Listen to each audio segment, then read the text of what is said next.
perspectiva contextual funcional, ¿no?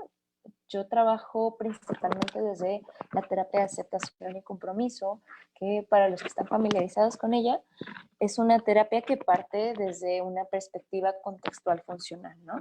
Entonces, esta perspectiva en lo que hace énfasis es en que todas las conductas que nosotros vamos a analizar, o todos los acontecimientos psicológicos, por así decirlo, son interacciones del organismo o de la persona con su contexto histórico y con su contexto situacional. ¿Qué quiere decir esto? ¿No? Que todo lo que yo estoy haciendo, todas mis conductas, van a estar en una constante interacción, ¿no? Y entonces yo para poder entender las conductas siempre tengo que buscar analizarlas en su contexto, ¿no? Esto que en el conductismo le llamamos análisis funcional de la conducta, ¿sí?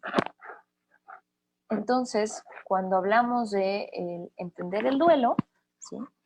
Pues puede haber una serie de conductas no tan funcionales que la persona puede tener, ¿no? Por ejemplo, si agarro el modelo que les presentaba hace un momento, ¿no? Agarro el modelo de procesamiento dual y decimos, bueno, hay estresores orientados a la pérdida y hay estresores orientados a la restauración, ¿no? Les pongo algunos ejemplos, ¿no? Orientado a la pérdida puedo tener los recuerdos del fallecido y este dolor y esta tristeza que vienen con eso, incluso otras emociones. Y orientado a la restauración, pues los cambios en el contexto que me traen ansiedad, ¿no? Puedo yo sentir ansiedad porque pues, ahora toda la responsabilidad de criar a los hijos es mía, ¿no? Y entonces, ¿qué pasa? Pues desde términos conductistas, esto podrían ser considerados estímulos aversivos, que quiere decir, pues son desagradables, a nadie nos gusta estar sintiendo ansiedad, ni dolor, ni tristeza, ¿no?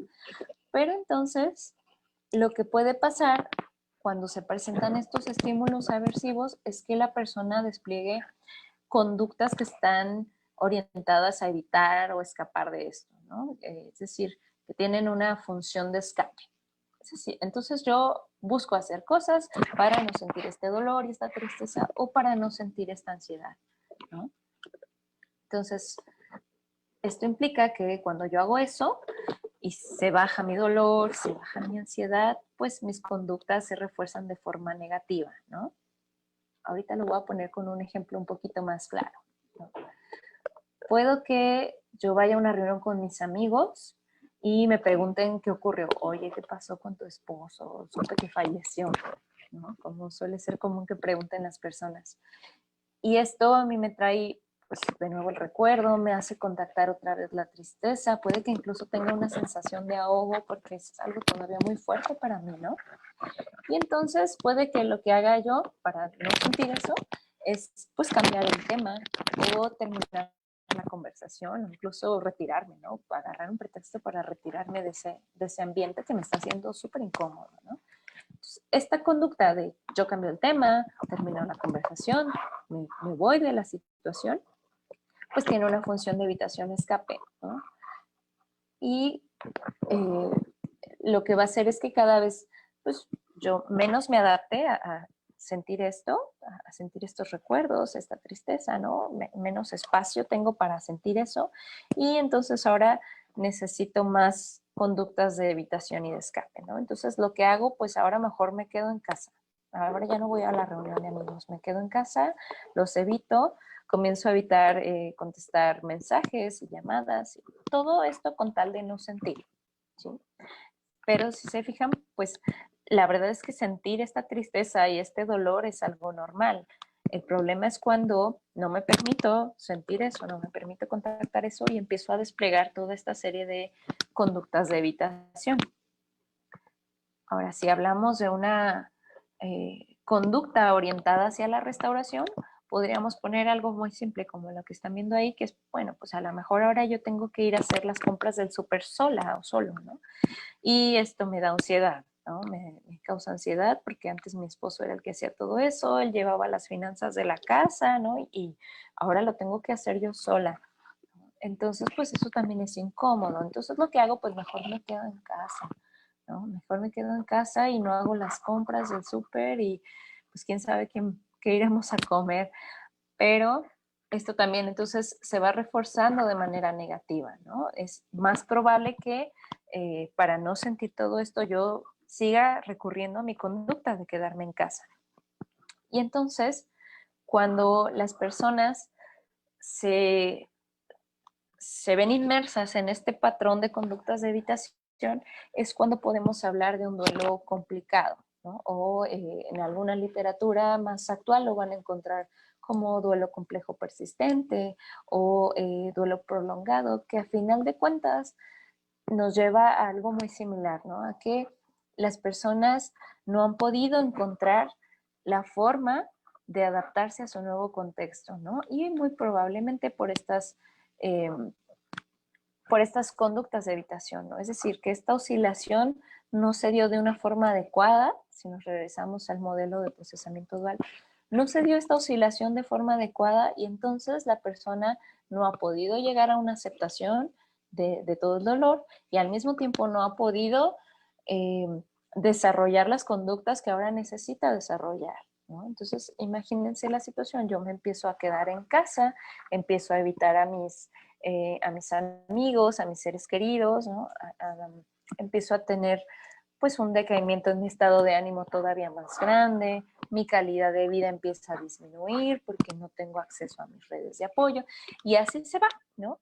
Cada vez voy teniendo menos acceso a, le decimos reforzadores positivos, ¿no? Pero en este caso, pues, cosas que tendrían valor para mí, que también me ayudarían a continuar con mi vida y adaptarme, ¿no? Entonces, eh, cuando los dolientes se encuentran en este patrón de evitación constante, pues hay una pérdida en calidad de vida y lo que termina pasando es que estos sentimientos dolorosos pues se prolongan en el tiempo mucho más allá de la norma cultural. Aquí les decía al inicio, no puedo decir en dónde se acaba el duelo, ¿no? Pero lo que sí podemos determinar un tiempo aproximado para, eh, para que las personas de alguna forma se adapten a las nuevas condiciones, ¿no? Se ajusten. Y lo que los investigadores han encontrado y al consenso que han llegado es aproximadamente 6 meses, ¿no? ¿Qué quiere decir esto? Que si después de 6 meses de que se tiene una pérdida, la intensidad de las respuestas de duelo sigue igual o incluso es más alta y además yo tengo dificultades para funcionar en mi vida cotidiana, entonces podríamos ahora sí hablar de que este es un duelo complicado. Y entonces sí podríamos hablar de que la persona tal vez necesite una orientación profesional, una intervención psicológica. Antes de eso, no es tan recomendado porque eh, todavía va a ser normal que la persona tenga dificultades para adaptarse, todavía va a ser normal que yo esté triste constantemente y que no tenga ganas de hacer nada, porque pues dependiendo de la relación que yo tenía, del apego, puede que sea difícil de superar esto, ¿no? Pero si después de 6 meses la persona sigue eh, teniendo dificultad para hacer funcionar, entonces ya podríamos hablar de un duelo complicado, ¿no? Y entonces, aquí, pues, ¿cuál es nuestro papel como profesionales de la salud, ¿no? Pues primero tendríamos que entender las conductas de la persona enfocados en su función, ¿sí? Porque aquí tengo que entender de nuevo la situación particular, ¿no? Por ejemplo, si yo tengo una muy buena red de apoyo y tengo personas que se hagan cargo de mí y demás, puede que sin ningún problema yo pueda decir las primeras 2 semanas, no voy a ir a la escuela, no voy a trabajar, no voy a cocinar y alguien se va a hacer cargo de mí, ¿no? Y puede que mi mamá o mis hermanas me cocinen, me cuiden a los niños, ¿no? Y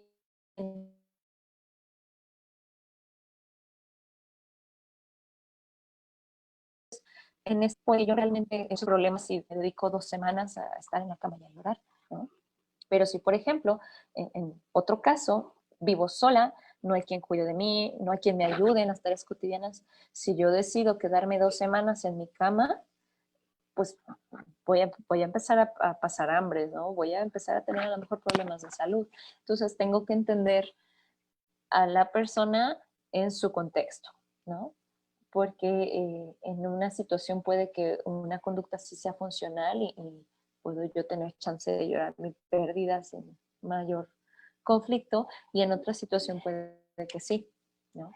Entonces, esto lo digo porque me he encontrado con terapeutas que a veces hacen recomendaciones que en realidad no les ayudan a las personas, ¿no? Que les dicen a la segunda semana del fallecimiento, no, pues agarra sus cosas y tíralas, ¿no? O agarra todas las cosas que te recuerden al fallecido, guárdalas y ponlas en un lugar que no las veas. Y esto no necesariamente le ayuda a la persona, ¿no? Porque estaríamos forzando algo que pues tal vez todavía no es momento de hacer. A lo mejor yo todavía necesito ver sus fotos. Y entonces estaríamos también fomentando estas conductas de evitación de las que les hablaba hace un momento, que pueden ser más perjudiciales todavía, ¿no? Entonces, aquí sí tendríamos que ser muy cuidadosos de entender el contexto de la persona y la función de sus conductas en ese contexto, en su situación particular. Nuestra segunda función como profesionales de la salud, o nuestra segunda tarea, sería normalizar las respuestas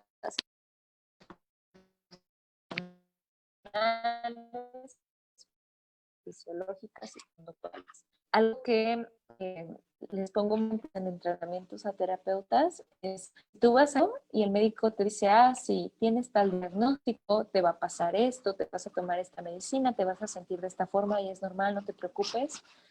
¿Qué pasa? Entonces yo cuando me voy a mi casa y estoy notando eso que el doctor me dijo, no me alarmo tanto. Digo, ah, pues sí, me dijo que iba a sentir náuseas, ¿no? O me dijo que me iba a durar 3 días más.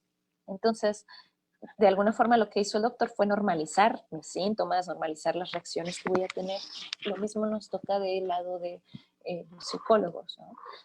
Decirle, es normal que no puedas dormir, es normal que en momentos te sientas como si estuvieras en un sueño, es normal que a rato se te olvide que la persona falleció y no pasa nada, es parte de tu proceso de duelo. Ayuda a que las personas se relajen un poco, ¿no? Que sí noten estas experiencias, pero no les causen tanta angustia cuando aparecen, ¿no? Entonces, explicarles cómo lo van a estar viviendo y que puede que luego tengan una semana súper bien, como sin mayor expresión emocional, y luego otra vez regresen y tengan que todo eso es normal, pues ayuda a las personas también a permitirse contactar con esto y a permitirse de alguna forma fluir en esta oscilación de la que les hablaba hace rato, ¿no? Y nuestra tercera función sería ayudar a la persona a ampliar su repertorio conductual para adaptarse. ¿Por qué? Porque hay veces que la dificultad en el adaptarnos no es tanto porque yo esté buscando evitar, puede que simplemente no sé cómo hacer las cosas, ¿no? No sé cómo afrontar la situación de ahora ser mamá soltera, ¿no? O no sé cómo llevar a cabo tal o cual tarea que antes el fallecido realizaba, ¿no? Entonces, lo que buscamos es pues también ayudarle a la persona a que tenga las conductas, a desarrollar las conductas que ahora su nuevo contexto requiere, ¿no? A lo mejor necesito pedir un trabajo, yo nunca había pedido un trabajo, ¿no? Y pues no es que esté buscando evitar, es que simplemente no sé cómo hacer lo necesario para adaptar, ¿no? Entonces, ya para finalizar y dar un espacio para preguntas, me gustaría terminar con esta frase de Tolkien, que nos dice, no diré no llores, porque no todas las lágrimas son malas. Así damos un espacio para las preguntas. Muchas gracias, Ivonne. No sé, Saray, si por ahí las personas pueden habilitar directamente su micrófono para preguntar, porque ahorita desactivamos tantito el chat para que luego no fuera un distractor. Entonces, nada más, Saray, ¿me puedes corroborar si cada quien en un momento dado puede desactivar su micro, verdad? Si quiere Sí, preguntar. pueden. Sí, Ok, sí pueden perfecto. desactivar su micrófono y si no, también puedo activar el chat ahorita para que puedan también, si quiere alguien mandar una pregunta en escrito. Ok, tenemos entonces unos 5 minutitos, sale. Entonces, si alguien quiere abrir su micro, por favor, para darle la palabra, aprovechando que tenemos aquí a la psicóloga Ivonne Corona y poder resolver nuestras dudas, o si en lo que aparece el chat, pues lo escribimos, pero yo creo que ahorita sería más ágil el audio, ¿sale? Entonces, Sí. ¿tenemos alguna duda?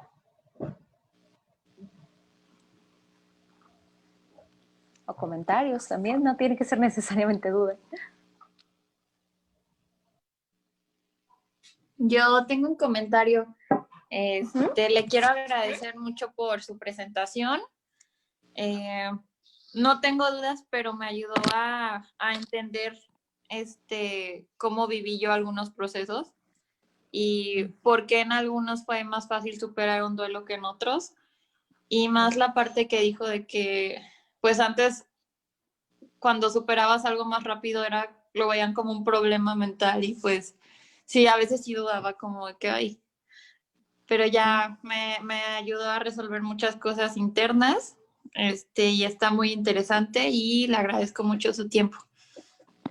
Muchas gracias. Caro, ¿verdad? Sí, fíjate que esto que mencionas es importante porque va a haber veces que nuestros consultantes van a estar oyendo en su contexto, ¿no? Es que no lo querías tanto y por eso no estás tan triste, ¿no? O ese tipo de cosas.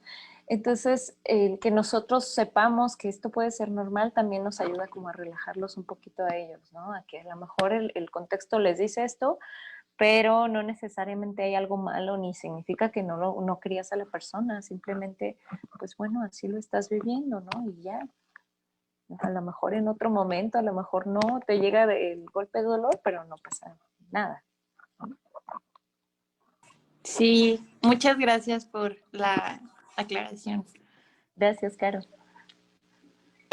Yo tengo una pregunta. ¿Cómo es, o sea, el duelo, creo que estamos muy enfocados como muy en el adulto. ¿Cómo sería un duelo en un niño o cómo se procesaría el duelo como en un niño? Fíjate, Said, ¿verdad? Fíjate, Said, que esta es de las preguntas que más me hacen y es bien curiosa porque los adultos casi siempre estamos muy preocupados por los niños y en los niños no suele haber tantas dificultades, dependiendo aquí de la edad. Algo que sí es importante es que nosotros como adultos seamos honestos y les digamos a los niños lo que está pasando. Eso sí los va a ayudar, ¿no? Cuando yo oculto las cosas o les miento o les digo es que se fue al cielo, sobre todo si estoy con un niño que todavía no tiene la capacidad de comprender la muerte, ¿no? Antes de los 6, 7 años, lo voy a confundir, ¿no? Entonces, aquí el cómo lo viven los niños en realidad depende más de los adultos. Si el adulto es honesto con el niño, normaliza sus respuestas emocionales, incluso le muestra como una forma de modelo, ¿no? Que se puede llorar, que se puede estar triste, ¿no? Y eso no es malo. Los niños no suelen tener mayor bronca, ¿no?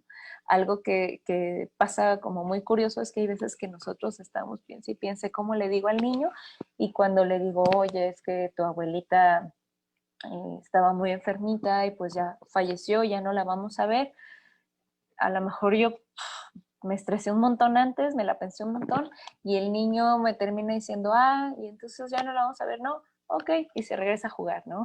Esto pasa como muy común.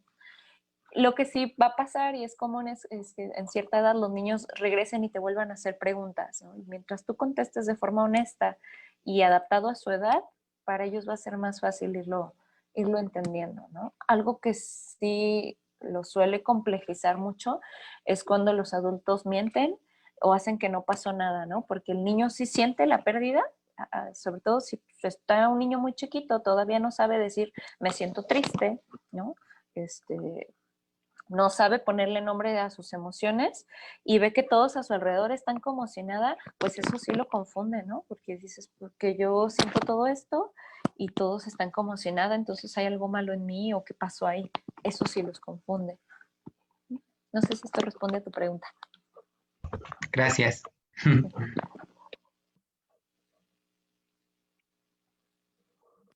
¿Tenemos espacio para alguna duda más? ¿Tenemos por ahí alguna otra duda?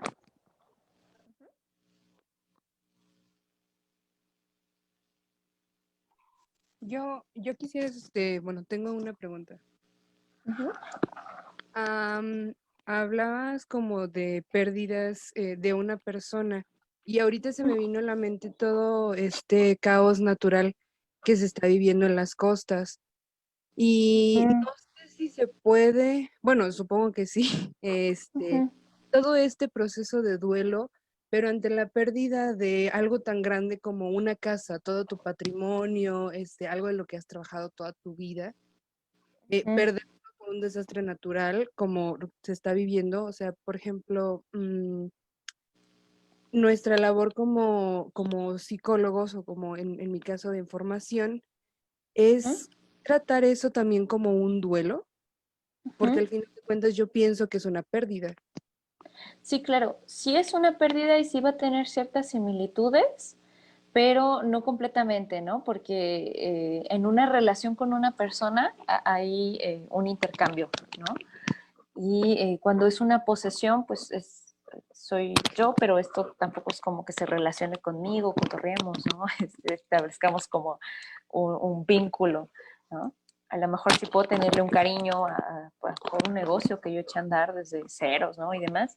Entonces, puede parecerse, no completamente, pero lo que sí, nuestra chamba es como validar mucho las emociones de la persona, ¿no? Porque hay veces que a mí se me puede hacer muy fácil decir, pues es algo material, ¿no? Y bla, bla, bla. Bueno, pero eso material tiene toda una carga de significados para la persona que puede hacer que le duela mucho, ¿no? Entonces, aquí sí cuidar mucho el reconocer y validar las emociones de la persona, ¿no? Y también, de nuevo, estarlo como ayudando a irse adaptando, ¿no? También eso se aplicaría, esta oscilación entre, pues, contacto con lo que me duele y lo dejo estar, ¿no? Y al mismo tiempo busco cómo adaptarme a mis nuevas condiciones, ¿no? A lo mejor tener que hacer cosas que antes nunca pensé hacer para poderme adaptar. No sé si esto contesta tu pregunta, Perla. Sí, muchas gracias. Perfecto, y tenemos dos preguntas más en el chat ya para cerrar. Ah, Dice, Bueno, bueno, tenemos adelante Brenda, me parece, ¿verdad? no, Dale, soy May. May. May, Ajá. dale, May, y entonces, si Sí, no, y si no, miren, si hay algunas dudas que no alcancemos a responder, confíen en que se las haremos llegar a la ponente, pero vamos a dar tiempo. Adelante, May. gracias. Buen día, gracias por su conferencia. Yo tengo una pregunta muy en concreto. Mi mejor amiga acaba de perder a su papá. A ella le está sucediendo algo que yo creo que hasta cierto punto, no sé, bueno, es normal y cada quien lo vive distinto, pero ella me dice, no he llorado, no puedo llorar, estoy como bloqueada y no me cae el 20. Ujú, Se está desesperando mucho ujú, y porque dice que igual le pasa a sus hijas, están como que no cachan la idea, pues, ante ujú, esta situación, ¿de qué manera cuando ella me pregunta cómo le puedo hacer ujú, para vivir el presente? O sea, se siente desfasada del tiempo, siente ujú. que no, como sí, como dicen, como que no siente que sea algo real y ni siquiera Sí. puede expresar en lágrimas su sentir, pero dice que se siente mal. O sea, en este Ujú, aspecto, pues, ¿cuál sería como identificar que es algo normal? Y yo le he dicho, bueno, cada quien tiene su proceso, no te estés ujú, forzando a hacer algo, pero sí es algo normal, ¿verdad? De la primera ujú. etapa, como quien dice. Sí, de los primeros momentos, sí, esta sensación de confusión y demás, ya si en serio su malestar está siendo como muy grande, podría recibir algún tipo de orientación psicológica para que le ayuden a tener esta expresión emocional, ¿no? Este tipo de cosas a veces las encontramos como cuando no podemos participar de ciertos rituales funerarios. Y lo que se hace en terapia es pues buscar una especie de ritual alternativo para que la persona tenga ese espacio, ¿no? A veces lo difícil es como que llegue ese estímulo evocador que le ayude a la persona a expresar, ¿no? Entonces hay veces que la mayoría lo podemos encontrar en los rituales funerarios, ¿no? O en homenajes y demás, pero si no los pudo tener en su momento, si no lo ha podido expresar, pues a lo mejor el poder llevar a cabo ya sea un ritual personal, no tiene que ser algo muy elaborado, y pues a lo mejor sí apoyarse de ayuda psicológica más como un acompañamiento. Ahí no se trata como depresión, porque no es una depresión, tampoco se le va a dar como medicamento ni una intervención de ese tipo, se hace un acompañamiento, ¿no?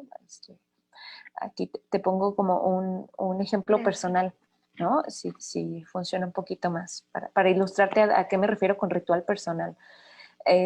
Por ejemplo, hace unos 3 o 4 años falleció un amigo mío muy querido, falleció de cáncer, ¿no? Un chico de mi edad, nadie lo esperábamos, iba súper bien. Fallece en otra ciudad, yo soy de Guadalajara, él fallece en Sonora, en Hermosillo, Sonora, y me es imposible ir, ¿no? Y para mi familia era alguien muy querido, entonces sin querer tuvimos como este ritual, se le ocurrió a una de mis hermanas, de iniciativa de ella, ¿no? De repente llega cuando estamos todos desayunando y nos dice, estaba viendo en mi computadora las fotos de Quique y se las quiero enseñar, ¿no? Y ese fue como nuestro momento de despedirnos, de llorarle, de platicar de él, porque nosotros no pudimos ir a un velorio, no pudimos ir a nada, ¿no? Entonces, a esto me refiero, ¿no? Hay veces que es como más buscar este momento de conectar con las emociones y dejarlas fluir. Muchas Es- gracias. bueno, ¿sí? Ivonne, muchas gracias y además creo que justo esta pregunta dio, y nada más las leo ya por el tiempo, pero además creo que dio respuesta a las preguntas que estaban en el chat, porque una es acerca de cómo podrían afrontarse el sentimiento de extrañar a alguien o de lidiar con este tipo de emociones en estas épocas como puede ser el Día de Muertos, ¿no? Entonces creo que está como muy ad hoc Sí. a lo que estabas platicando, compartiendo ahorita. Y la otra tiene mucho que ver con el acercamiento a un profesional, porque también dice por ahí cómo se podría apoyar a una persona que su hijo murió ya han pasado 7 años y ella aún no se ha quitado el luto, ¿no? Entonces creo que esto puede acompañar. No sé si quieras solo agregar un pequeño detalle para poder cerrar la intervención Ajá. y darte. Bueno, pues sí, el acercarse a un profesional, sobre todo cuando ya estoy teniendo como problemas serios para mi funcionamiento cotidiano. Y la otra, precisamente en México tenemos esta costumbre muy bonita del Día de Muertos, que a veces puede sernos un ritual para de alguna forma conectar otra vez, ¿no? Con las emociones y con el recuerdo del fallecido, ¿no? Entonces puede ser una oportunidad bonita para darnos ese espacio, ¿no? Porque a final de cuentas se trata de, como dijiste la palabra adecuada, ¿no? Afrontar, no sacarle la vuelta, no quitarme esto, sino afrontarlo y hacerle espacio y sentirlo.